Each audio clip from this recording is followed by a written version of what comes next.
여러분의 자녀가 처음 태어나서 여러분의 품에 안기는 모습을 보셨을 때 여러분 얼마나 기쁘셨습니까? 저는 결혼하지 않았지만 눈에 넣어도 아프지 않다라는 말이 상상이 이해될 것 같습니다. 왜냐하면 저도 교육부서를 하면서 아이들을 보고 또 얼마나 귀여운지를 제가 봤기 때문입니다. 정말 눈에 넣어도 아프지 않을 것 같다는 마음이 들 정도로 너무나 이쁘고 또 귀엽고 그럴 것 같습니다. 그런데 만약에 여러분의 자녀가 시간이 흐르고 계속 지나도 크지를 않는다면 여러분 어떠시겠습니까? 5살이 됐는데 7살이 됐는데 여전히 기저귀를 차고 있다. 여전히 말을 어버버하고 있다. 그러면 우리는 더 이상 기쁨이 아니라 이제 무서움과 이제 걱정이 될 것입니다. 얘가 왜 크질 않을까? 동물도 마찬가지고 우리 사람도 마찬가지입니다. 모든 존재는 자라게 되어 있습니다. 왜냐하면 그 속에 약동하고 있는 생명이 있기 때문입니다. 모든 존재는 자라고 동물도 식물도 자라게 되어 있습니다. 마찬가지로 교회도 시간이 지남에 따라서 점점 자라게 되어 있고 자라야 합니다. 왜냐하면 그 속에 예수 그리스도의 생명이 약동하고 있기 때문입니다.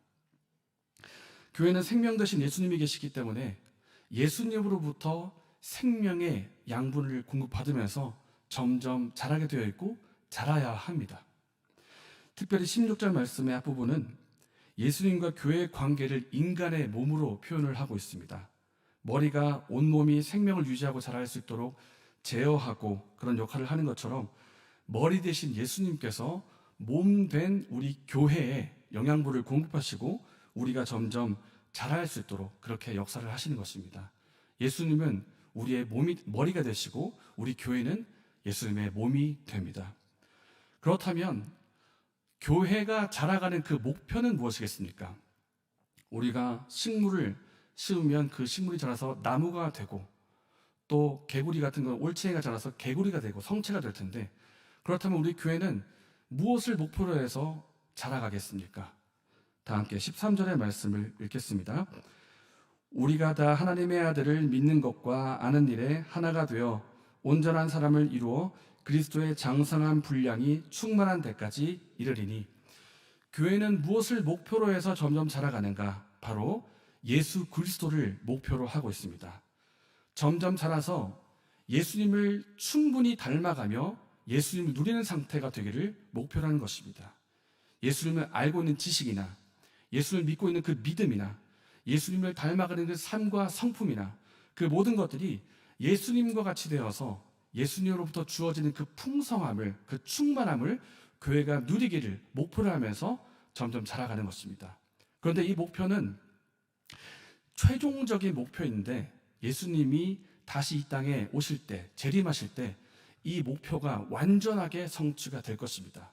그때까지는 우리가 예수 그리스도를 목표로 해서 점점 자라가는데 교회 공동체가 그렇게 자라가야 하고 우리 교회를 구성하는 개개인 성도 역시도 그 목표로 해서 점점 자라가야 합니다.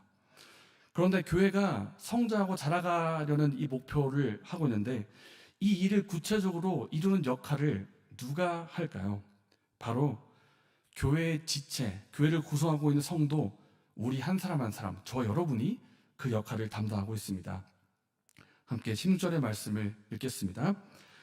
그에게서 온몸이 각 마디를 통하여 도움을 받음으로 연결되고 결합되어 각 지체의 분량대로 역사하여 그 몸을 자라게 하며 사랑 안에서 스스로 세우느니라. 아멘. 여기서 주목할 부분은 중간 부분에 나와 있는 것입니다. 각 지체의 분량대로 역사하여 그 몸을 자라게 하며 하나님께서 예수님의 몸된 교회를 어떻게 자라게 하시는가? 그것은 바로 저와 여러분입니다. 성도 한 사람 한 사람의 맡은 그 역할을 통해서 각 지체를 통해서 서로를 섬김으로 자라게 하십니다. 하나님은 과거에서부터 지금까지 줄곧 그렇게 해오셨습니다. 하나님은 스스로 하실 수가 있지만 사람을 세워서 그 사람을 통해서 일하셨습니다. 하나님께서 천지를 창조하시고 에덴 동산을 만드셨습니다. 그렇다면 주인은 하나님이신데 하나님께서 그 에덴 동산을 다스리실 때에 하나님께서 스스로 하지 않으시고 아담과 하와를 세워서 그들을 통해 에덴 동산을 경작하고 가꾸고 다스리게 하셨습니다. 하나님은 만왕의 왕이시고 이스라엘 백성의 또한 왕이 되십니다. 참된 왕이 하나님이신데 이스라엘 백성을 다스리실 때 누구를 통해 하셨는가? 인간 왕인 다윗을 세우시고 다윗을 통해서 다윗이 먼저 하나님의 뜻을 깨닫게 하고 다윗이 하나님의 뜻에 순종함으로 이스라엘 백성을 통치하고 다스리셨습니다. 하나님은 말씀 그 자체이신 분이시고 직접 말씀하실 수가 있지만 그렇게 하지 않으시고 모세를 세워서 모세로 하여금 하나님의 뜻을 먼저 깨닫게 하고 모세가 그 뜻을 전달하여 하나님의 말씀을 전하게 하셨습니다. 하나님은 스스로 모든 것을 다 하실 수가 있지만 사람을 세우시고 그로 하여금 먼저 하나님 아버지의 마음을 알게 하시고 그 아버지의 뜻을 안 그가 순종함으로 하나님의 뜻이 이루어지도록 하는 그런 방식으로 구약에서부터 지금까지 그렇게 하고 계십니다. 오늘 교회가 자라는 것도 마찬가지입니다. 하나님 교회가 자라는 것을 교회의 지체 서로가 하나님의 뜻에 순종함으로 그 일을 하도록 하셨습니다. 우리 몸에 발이 있고 발이 이동하는 역할을 하고 또 손이 물건을 짚거나 옮기는 역할을 하는 것처럼 하나님께서는 각 지체에게 각각에게 맞는 역할을 맡기시고 그 지체가 역할을 순종하게 함으로 몸이 성장하게 하는 그런 방식으로 하나님께서 교회를 자라게 하신다는 것입니다. 그래서 중요한 것이 가장 중요한 분은 예수님이시고 그리고 또 중요한 것은 바로 교회를 이루고 있는 저와 여러분 성도 한 사람 한 사람 우리 지체가 너무나 중요합니다. 각 지체에게 주어진 역할이 있습니다. 누군가는 보는 눈이 되어야 하고 누군가는 물건을 잡는 손이 되어야 되고 누군가는 이동하는 발이 되어야 합니다. 각자 역할이 있습니다. 누군가는 말씀을 가르치는 일을 해야 하고 누군가는 성도를 신방하고 위로하고 격려하는 일을 해야 하고 어떤 사람은 구제하는 일을 하고 또 봉사하는 일을 하는 등 각자에게 맡겨진 역할이 있고 또 각자 잘할 수 있는 것이 있습니다. 그 주어진 은사를 가지고 그 주어진 은사와 직분과 재능을 가지고 섬기면서 그만큼 교회가 자라는 것입니다. 그래서 하나님께서 각 지체에게 각자에게 역할을 허락하셨다, 역할을 부여하셨다. 이것을 가지고 우리 자신에게 한번 질문해 보기를 원합니다. 저와 여러분에게는 어떤 직분이 주어졌습니까? 저와 여러분에게는 어떤 은사가 주어졌고 여러분에게는 어떤 재능이 있습니까? 우리는 또 어떤 역할을 수행하고 있습니까? 우리에게 허락된 직분과 역할이 무엇인지를 알게 해달라고 기도를 하기 원하고 또 그 직분과 역할이 무엇인지 알았다면 잘 감당하게 해달라고 기도하면 좋겠습니다. 왜냐하면 하나님께서 사람을 통해서 지체를 통해서 교회가 자라도록 그렇게 일하고 계시기 때문이고 그리고 소수만 움직인다고 해서 교회가 움직이는 것이 아니기 때문입니다. 우리가 밥을 먹을 때도 손만 움직이는 것이 아닙니다. 눈으로는 봐야 되고 손으로는 잡아야 되고 입으로는 음식물을 섭취해야 됩니다. 손만 움직인다고 해서 되는 것도 아니고 발만 움직인다고 해서 되는 것도 아닙니다. 모든 지체가 각자 역할을 가지고 적절하게 잘 감당을 해야 모든 몸이 하나님의 뜻대로 움직이면서 자랄 수가 있는 것입니다. 우리가 예수님의 몸인 교회를 세우기 위해서 하나님이 내게 주신 직분과 역할이 무엇인가 이것을 깨닫게 해달라고 기도하기를 원하고 또 그 역할을 잘 감당하게 해달라고 기도하시는 저와 여러분 되시기를 바랍니다. 교회는 마치 사람의 몸과도 같습니다. 몸의 모든 부분이 함께 움직이면서 역할을 하고 일을 하는 것처럼 예수님의 몸인 교회도 각 지체에게 맡겨진 역할이 있고 그 지체가 각자의 일을 감당함으로 교회가 움직이고 자라게 되어 있습니다. 그렇다면 우리 각 지체에게 주어진 직분이 있고 은사가 있고 재능이 있을 텐데 우리가 이것을 가지고 봉사하는 동기가 무엇이겠습니까? 그 근본 동기가 무엇이겠습니까? 다 함께 16절의 말씀을 다시 한번 읽겠습니다. 그에게서 온몸이 각 마디를 통하여 도움을 받음으로 연결되고 결합되어 각 지체의 분량대로 역사하여 그 몸을 자라게 하며 사랑 안에서 스스로 세우느니라. 아멘. 사랑 안에서입니다. 사랑 안에서. 우리가 맡은 일을 감당하고 봉사하는 그 근본 동기는 무엇인가? 사랑입니다. 하나님을 향한 사랑, 지체와 교회를 향한 사랑 때문에 우리가 봉사하고 섬기는 것입니다. 간혹 우리가 봉사를 하다가 실수하거나 마음에 상처를 받을 때도 있는데요.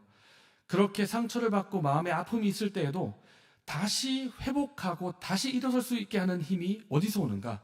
바로 하나님의 사랑에서 옵니다.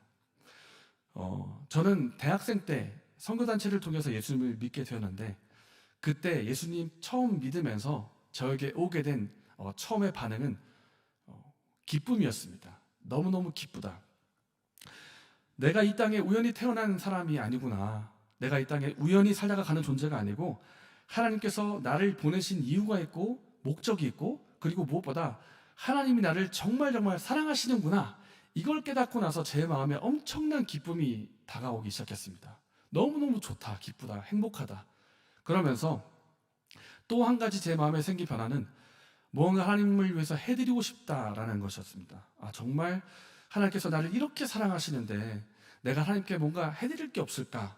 그러면서 시작한 것이 이제 훈련받는 것이고 봉사를 하는 것이었는데, 선교단체에서는 이제 전도하는 훈련, 이런 훈련들을 받고 또 교회 가서는 봉사하고 이런 것들이 시작이 되었습니다. 전도 훈련 받고 교회 가서는 초등부에서 교사하고 사양팀 봉사하고 이렇게 하면서 제 마음에 그 기쁨이 뭔가 선순환이 되어서 점점 더 깊은 기쁨과 감사와 사랑으로 그렇게 가고 있었던 어느 날이었는데, 어느 날 제 마음을 굉장히 힘들고 아프게 하는 사건이 있었습니다. 어느 날 주일인데, 어느 날 주일에 제가 이제 예배를 드리기 위해서 1층 로비에 서 있었을 때였습니다. 한 사람이 저에게 다가오더니 손가락으로 제 옆구리를 콕콕 찌르는 겁니다. 콕콕 찌르면서 뭐라고 얘기하셨냐면, 지영 형제, 요즘에 11조 안 내고 있지? 내 다 알고 있다 하면서 콕콕 찌르는 거예요. 근데 그것이 굉장히 저에게 상처가 되었습니다. 왜냐하면 저는 11조 하고 있었거든요. 그 당시에 저는 제 이름이 드러나는 것이 싫었기 때문에, 원치 않았기 때문에 11조 할 때 항상 무명 혹은 이름을 안 적고 냈습니다. 제 이름이 어떻게 하면 안 드러날 수 있을까? 이런 걸 고민하면서 11조도 그렇게 내고 있었는데 11조 안 한다고 생각했던 겁니다. 그러면서 내가 다 알고 있다 이러면서 이제 손가락으로 옆구리를 쿡 찌르는데, 찌르는 그 두 번이 단지 제 뱃살이 눌리는 게 아니고 제 마음의 송곳으로 꽉꽉 누르는 것 같았습니다. 그때 상처가 확 나오면서 정말 억울하고 화도 나고 그랬습니다. 어떻게 내가 11조를 하는지 안 하는지 정확하게 살피지도 않고 그렇게 말하실 수가 있을까? 억울하다 이러면서 그 마음의 상처가 얼마나 지속이 됐냐면 무려 1년 동안 지속이 됐습니다. 1년 동안. 아무리 기쁘고 즐거운 일이 있다가도 그분을 딱 보는 순간 마음에 이 평안이 사라집니다. 사라지면서 정말 부글부글 끓기도 하고 이러면서 예배가 잘 안 되고, 그렇게 1년 동안 지속이 되다가 언제 다시 어떻게 회복이 됐는가? 예배 가운데 찬양을 드리다가 회복이 되었습니다. 찬양을 드리고 있는데 내적으로 이런 감동이 주어지는 것입니다. 진여가, 너가 어떤 상황에 있는지 내가 다 알고 있다. 진여가 많이 힘들었지. 내가 너와 함께한다. 내가 널 사랑한다. 이런 마음의 내적인 감동이 딱 몰려오는데 그 순간에 모든 아픔, 상처 이런 것들이 눈 녹듯이 녹아내리는 것을 느꼈고 회복이 됐습니다. 그러니까 제가 교회를 다니다가 상처를 입었는데 어떻게 회복이 됐는가? 나를 향한 하나님의 사랑이었습니다. 내가 너를 지금도 사랑한다. 다른 사람은 몰라도 내가 너를 지금도 사랑한다. 이 사랑을 다시 한번 확인하니까 그 아픔, 상처, 억울함 이게 눈 녹듯이 내리는 걸 느꼈습니다. 그러니까 우리가 어떻게 회복될 수 있는가? 어떻게 다시 일어나서 봉사의 역할을 감당할 수 있는가? 바로 우리를 향한 하나님 아버지의 변함없는 사랑입니다. 내가 지금도 너를 사랑한다. 이 사랑만 있으면 우리는 일어설 수 있습니다. 이 사랑이 우리 안에 있으면 우리는 감당할 수 있습니다. 이제 저는 지난날의 아픔과 고통을 회복하고 이제 그분과 어떤 관계가 되냐면 우리 같이 식사 한번 할까요? 같이 밥 먹을 수 있는 그런 관계가 되었습니다. 제가 이렇게 할 수 있었던 것은 제가 마음이 바다같이 넓어서가 아닙니다. 하나님의 사랑이 저를 회복시켜 주셨고 그를 용서할 수 있도록 은혜를 베푸셨기 때문입니다. 하나님의 사랑이 있습니다. 사랑이. 원동력은 하나님의 사랑입니다. 하나님의 사랑이 우리 영혼을 살리고, 하나님의 사랑이 봉사할 수 있는 힘을 주고, 하나님의 사랑이 혹 겪게 되는 아픔과 고통을 이겨낼 수 있는, 회복할 수 있는 능력이 됩니다. 사랑하는 여러분, 혹 저와 비슷하게 교회에서 신앙생활을 하시면서 혹은 봉사를 하다가 누군가로부터 상처받으신 분 계십니까?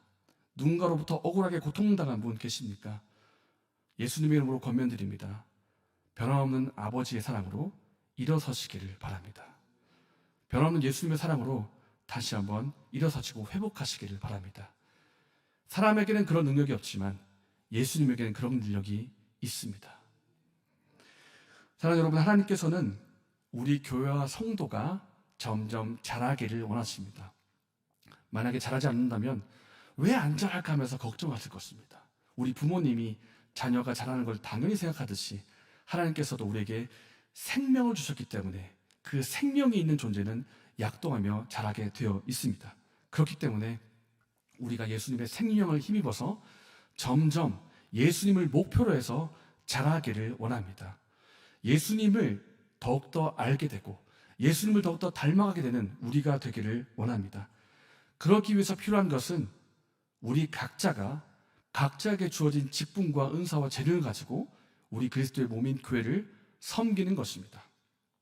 하나님께서 우리에게 주신 직분과 역할, 은사가 무엇인지를 깨닫게 하려고 우리가 기도하면 좋겠습니다. 그리고 내게 무엇을 주셨는지 깨달았다면 그 역할을 잘 감당하게 해달라고 기도합시다. 혹 우리가 감당하다가 어려운 일이 있다 할지라도 우리의 이 섬기는 근본 동기는 예수 그리스도의 사랑이라는 것을 잊지 않고 우리가 예수님의 사랑으로 사역하고 섬기는 저와 여러분 되시기를 바랍니다.